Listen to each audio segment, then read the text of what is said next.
సూర్య కథానాయకుడిగా నటిస్తున్న కంగువ ఇప్పుడు అందరి దృష్టిని ఆకర్షిస్తోంది. పాన్ వరల్డ్ కేటగిరీలో అత్యంత భారీగా ఈ సినిమా విడుదల కానుంది. ఇప్పటికే రిలీజైన ఫస్ట్ లుక్ కి చక్కని స్పందన వచ్చింది. తాజాగా కంగువ రెండవ పోస్టర్ను విడుదల చేశారు.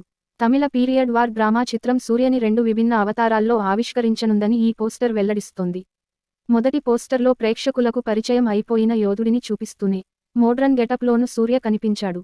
రెండవ పాత్రలో తెల్లటి చొక్కా, పూసల హారాలు, గొలుసులు ధరించి ఉన్న ఆధునిక యువకుడిని ఎలివేట్ చేశారు.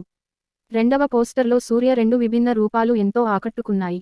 అయితే ఈ పోస్టర్లో కొత్తగా అభిమానులు ఆశించేవి ఏవీ బహిర్గతం చేయలేదు. నిర్మాణ సంస్థ స్టూడియో గ్రీన్ ట్విట్టర్లో దీనికి ఆసక్తికర ట్యాగ్ని జోడించింది. ఏ డెస్టినీ స్ట్రాంగర్ దెన్ టైమ్. గతం, వర్తమానం, భవిష్యత్తు. అన్ని చోట్లా ఒక పేరు ప్రతిధ్వనిస్తుంది. అదే కంగువ. ఇదిగో కంగువ సెకండ్ లుక్ అని ట్యాగ్ లైన్ రాశారు. నవంబర్ 2023లో మొదటి పోస్టర్ విడుదలైన తర్వాత ఈ చిత్రానికి సంబంధించిన తాజా అప్డేట్ను చూసి నెటిజనులు హర్షం వ్యక్తం చేస్తున్నారు. ఒక అభిమాని రాజు ఇక్కడ ఉన్నాడు అని రాశాడు. మరో అభిమాని ఇలా రాశాడు. మాస్, బెస్ట్ పోస్టర్, నిన్న వెట్టయ్యన్, ఈరోజు కంగువ అన్నారు. చాలా ఉత్సాహంగా ఉన్న అభిమానులలో ఒకరు ఇలా వ్యాఖ్యానించారు. వావ్, ఈ బృందం నుండి ఏదో అద్భుతం వస్తోంది. అంచనాలు భారీగా ఉన్నాయి అన్నారు.